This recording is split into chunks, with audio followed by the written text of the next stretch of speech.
Então, estava falando sobre como foi uma decisão acertada, né, do nosso presidente ter demitido o ministro Mandetta, trocado por outro ministro, justamente pelas questões que eu citei, a questão da insubordinação dele, que é algo intolerável em qualquer relação em que há hierarquia, também pela questão da hidroxicloroquina, né? E falava que para saber se foi uma decisão certa ou não, basta saber quem abraçou o Mandetta depois que ele saiu, né? A oposição, a extrema imprensa, enfim. Exatamente. E você tem alguma coisa a dizer sobre o Nelson Tati? Porque, assim, foi muito dito que o Mandetta estava sendo técnico. Toda hora nas entrevistas ele falava, estou seguindo a ciência, estou seguindo a ciência. Sendo que o histórico dele tinha muito mais, digamos assim, um aspecto chamativo sobre a questão política, já que ele foi deputado em 8 anos, 8 anos de mandato, e ele, como médico, tinha sido especializado em ortopedia, que é uma área bem específica da medicina, que não tem nada a ver com a questão da epidemia. E também ele foi presidente da Unimed Campo Grande, ou seja, podia ter alguma suspeita de corporativismo ali, envolvimento ilícito, obscuro com empresas privadas do setor de seguros de saúde. Então, o que, é que você acha? A contraposição entre Tite e Mandetta, questão do técnico e político. Então, Diego, honestamente eu ainda não tenho muito a falar sobre o novo ministro, né, sobre o Nelson Taixe, porque realmente a gente não viu muito ainda sobre os posicionamentos dele ou sobre o trabalho dele. Acho que está bem recente, então acho que talvez seria até precipitado da minha parte fazer qualquer tipo de elogio ou crítica a ele. A gente conhece um pouco do histórico profissional dele, né? Sabe-se que ele é um grande oncologista, como eu estava vendo, um dos maiores nomes do país na área, inclusive tratamento ao câncer, né? Diferente do Mandetta, que era um ortopedista. Mas até agora eu vi poucos pronunciamentos dele, né? O que eu vi melhor foi logo que ele assumiu a entrevista que ele deu na Rede Record, onde ele falou que ainda era muito cedo para dizer, por exemplo, que tipo de quarentena, horizontal ou vertical, ele iria adotar, ou qualquer coisa do tipo, porque primeiro ele precisava fazer um estudo, saber como se comportava o vírus para saber que posição tomar no Brasil. O que eu achei coerente da parte dele, né? Até porque ele está assumindo o ministério agora, então precisa de fato ver como as coisas se comportam para poder tomar uma posição. Como você falou, o Exatamente. Mandetta ele era muito mais um político do que um médico, isso é fato pelo histórico dele, né? Ele não tem tanta atuação como médico, mas ele tem uma longa jornada como político. E eu acho que isso contou muito nos posicionamentos dele, né? Veja que quando ele saiu, já tinha gente dizendo: Mandetta para presidente, Mandetta se candidato de novo porque a gente vai votar em você. Então parece que tudo era uma jogada muito política. Ele foi mais político do que médico, apesar de alegar toda hora que estava se respaldando na ciência. Já o Nelson Taixe, ele não tem essa trajetória política. De fato, ele é conhecido pela sua atuação como médico. Então, a minha esperança é que, de fato, ele se porte como um médico e não como um político, e aí consiga trazer um bom posicionamento para que a gente enfrente essa pandemia da melhor maneira possível. Certo. Então, deixando um pouco de lado a questão sanitária, né, a gente vai agora para a questão política. Nós tivemos, alguns dias atrás, manifestações bem polêmicas, inclusive ali à beira do Palácio do Planalto, que tinha alguns, era minoria, mas tinha alguns cartazes de intervenção militar, inclusive. A gente sabe que isso aí é minoria no grupo, né? Até porque a gente faz parte desse grupo de apoio ao presidente. E, assim, a população ela tem saído constantemente às ruas, a gente vê que não são movimentos sociais, movimentos de engajamento político, é o povo simples, o povo espontaneamente indo às ruas para defender o seu presidente, os pautas, coisa que dificilmente a gente via, né? Nos outros mandatos. Então, assim, como é que você vê a importância das manifestações de rua no governo Bolsonaro, que está rodeado de inimigos e de grupos de pressão?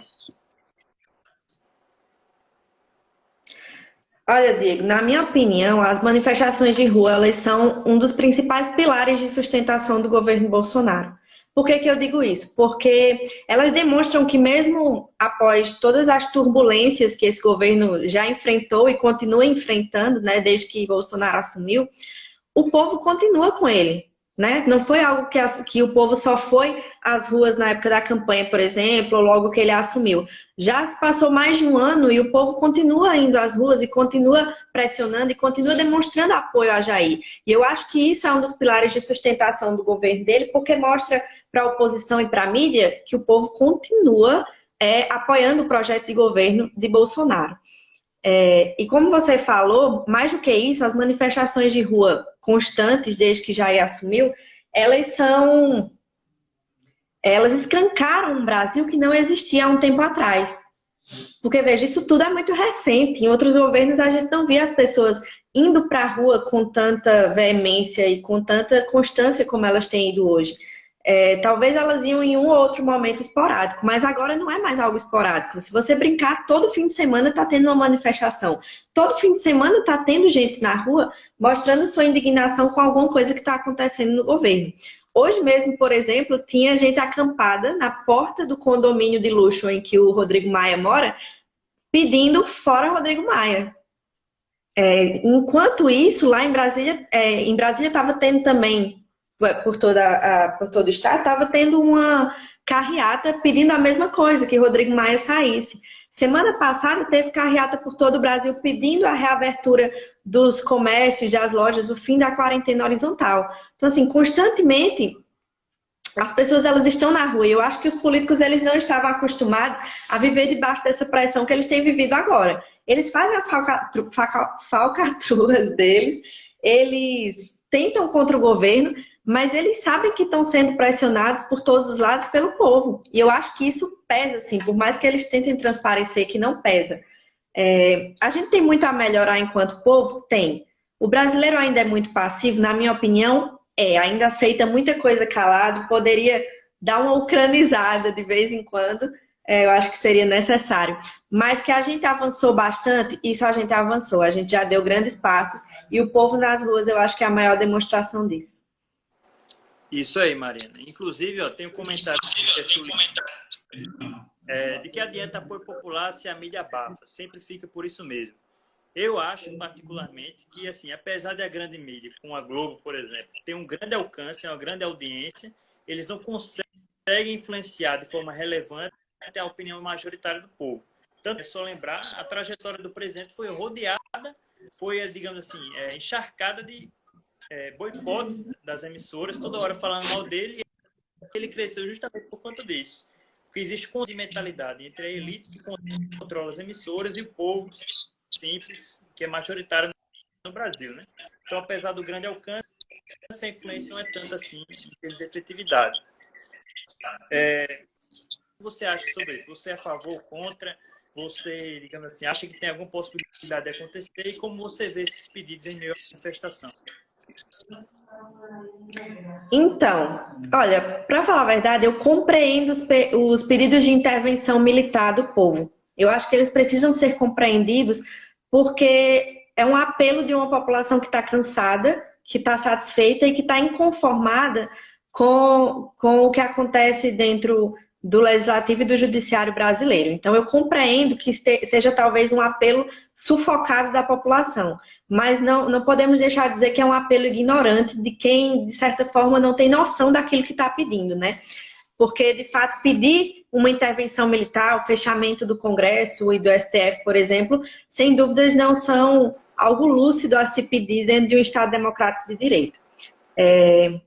No texto que eu escrevi, inclusive semana passada, né, para o blog, para o Pensando Direita, em que eu falava sobre as liberdades individuais, o que tem acontecido na pandemia, eu citei uma frase de Benjamin Franklin que eu gosto bastante. Ele fala que um povo que abre mão da sua liberdade em troca de uma sensação momentânea de segurança, ele não merece nenhum dos dois, nem liberdade nem segurança. E isso é um fato.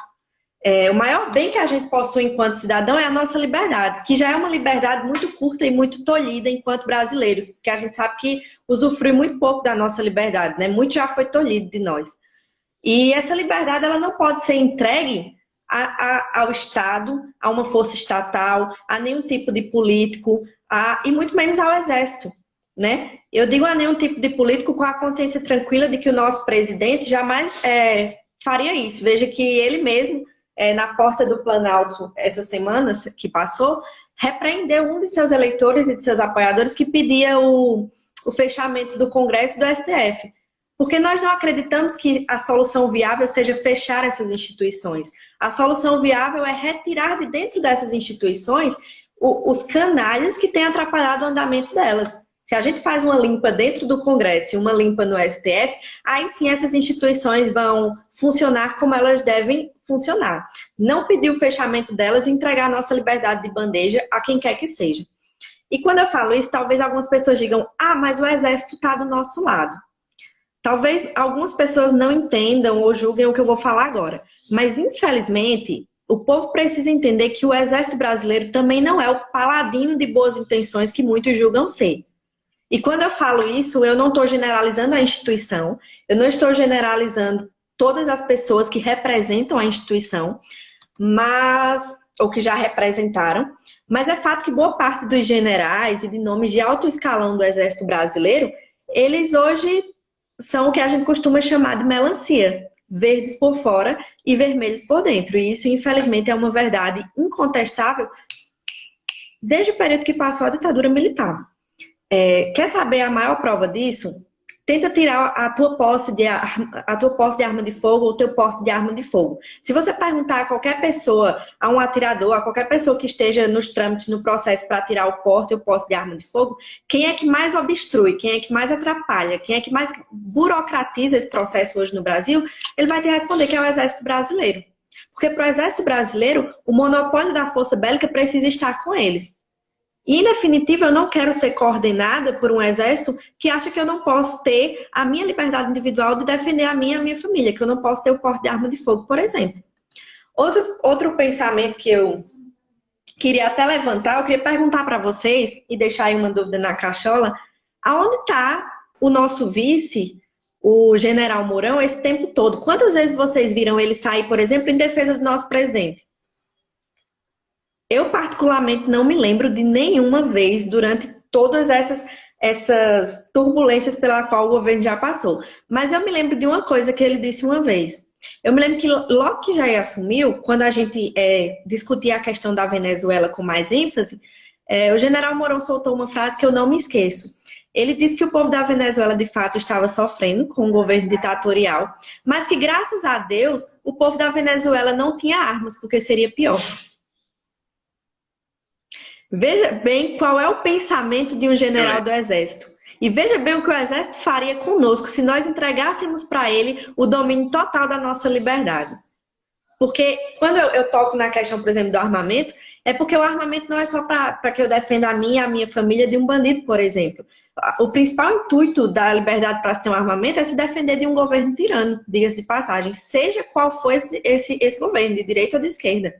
Então eu tenho muito esse pé atrás em entregar o nosso Brasil para o Exército. Eu, com certeza, não concordo com esses pedidos de intervenção militar, de AI-5, enfim.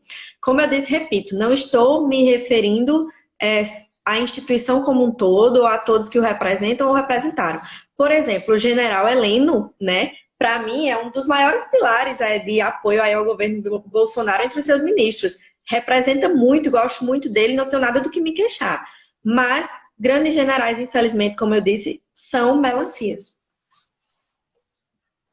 Pois é, Maria. Novamente eu concordo com o pensamento e, inclusive, justamente a ala militar que tem feito o presidente Bolsonaro errar com nomeações aqui. Que a gente sabe do positivo que é a corrente da exaltação excessiva de currículos acadêmicos, né? Você colocar lá um técnico, um cara que é competente, supostamente em sua área, só que você não sabe a ideologia dele. Então, a favor do que o governo prega, tudo bem, vai ser bem feito o trabalho. Se for contra, azar do presidente e da população que votou no presidente.